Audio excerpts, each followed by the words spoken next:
Have you ever wondered why it is so much easier for many people to believe in conspiracy theories instead of looking for the truth? And of course, finding the truth, just as I always say, is very hard nowadays because we are surrounded by ideological narratives.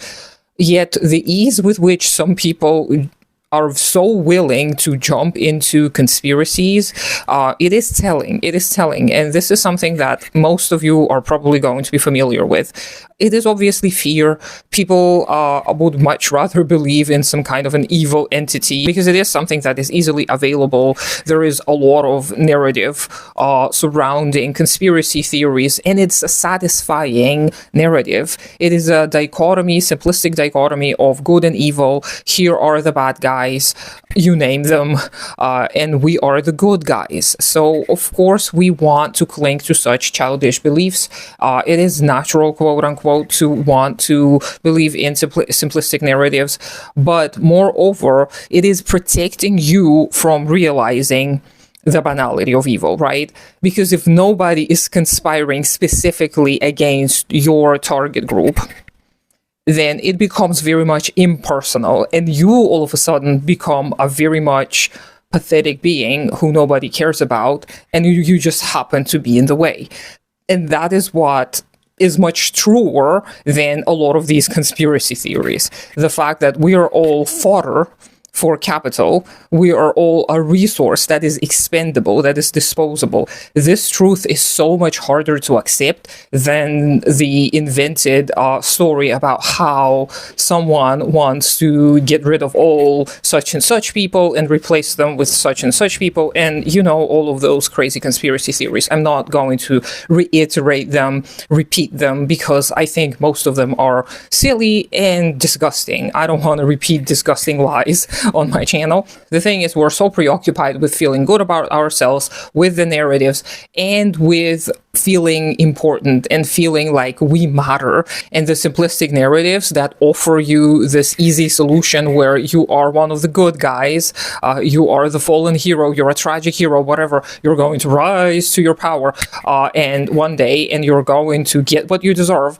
This is so much more compelling, and this is so much more comforting in times of difficulty.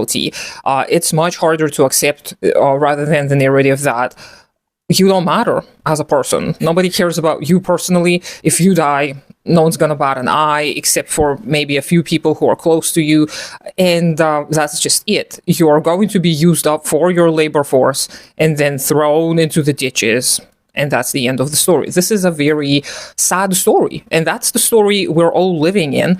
Right now, we don't have to invent conspiracy theories.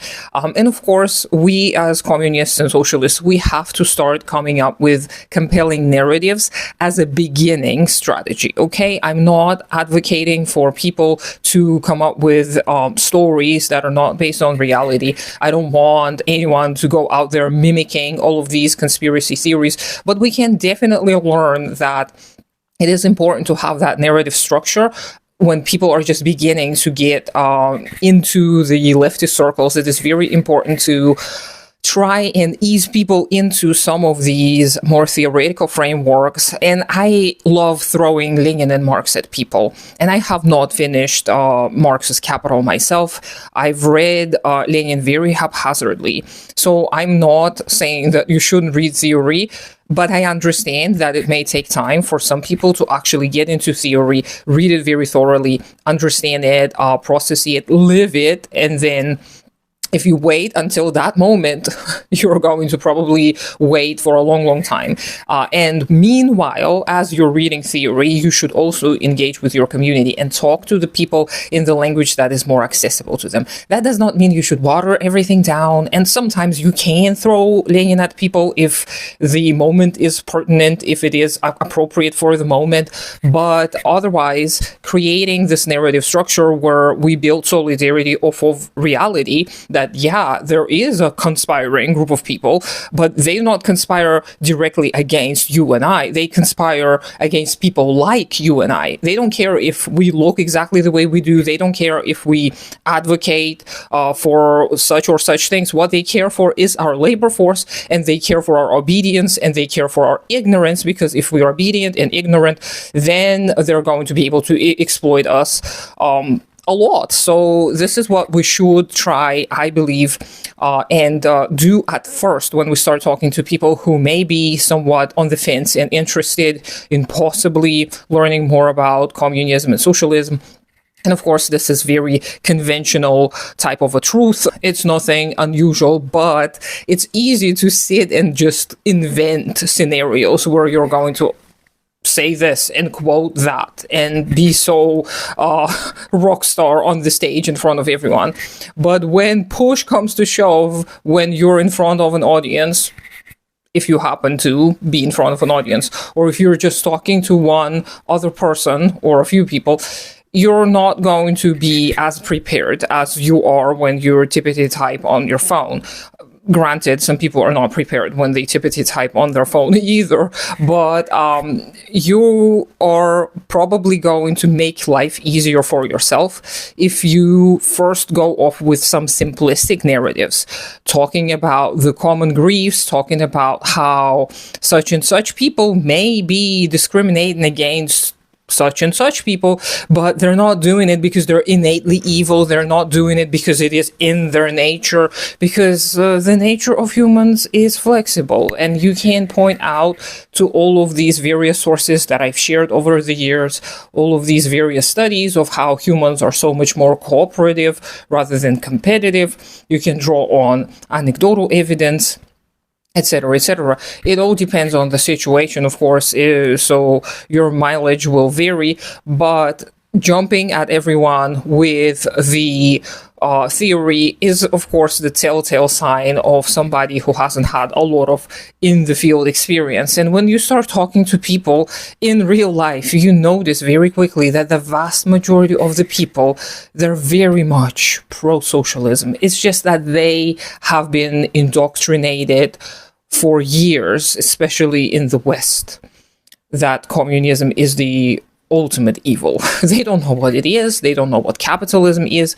You don't even have to advocate for communism at first. All you have to do is point out, as Rosa Luxemburg famously said, loudly point out the evils, the injustices that are happening under capitalism. And when we come to the solutions part, this is when you can start whipping out some theory and talking about how, well, yeah, unionizing is great and all, but are we going to keep on unionizing until the day we die because our bosses, our employers are going to continuously make the conditions worse, and the inflation and what have you is not going to change and disappear all of a sudden if we just unionize? And are we going to be in this perpetual state of a struggle for the same things, for the ability to provide for ourselves a sufficient lifestyle? Are we going to continuously do that? And when you ask questions like this, people may start hesitating. Of course, some people will be like, oh, do you mean we shouldn't unionize ever? And that's not at all what I mean, because I unionized. Unions are a means to an end, the end being an organized proletariat, an organized working class worldwide. This is the ultimate goal. And the end product is not going to look like it looked in the 20th century. The revolution is going to look different, most likely in the 21st century. I don't know how it's going to look like, but what I do know is that we should avoid the mistakes that have already been made. This is why it's so important to read Lenin and the likes, because he was in the trenches. He was there during the revolution. Okay, so when people dismiss Lenin as aged and outdated, I always laugh. I'm like, well, show your successful revolution then. Yeah, there were mistakes that were made during the first stages of the revolution, during the 30s, and this is precisely why we've got to read what the people were writing about their processes, so that we don't step on the same rake. That's a phrase that we use in Russian наступать на одни и те же грабли. This is when you make the exact same mistake and the exact expected outcome happens. And yeah, this is why we've got to diversify our approaches.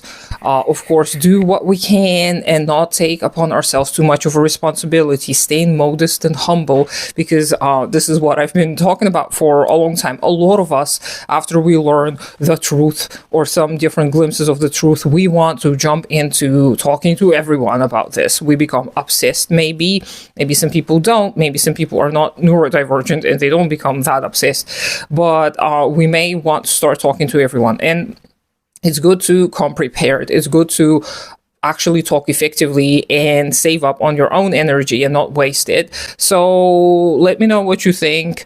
I know all of these pieces of advice are very well known.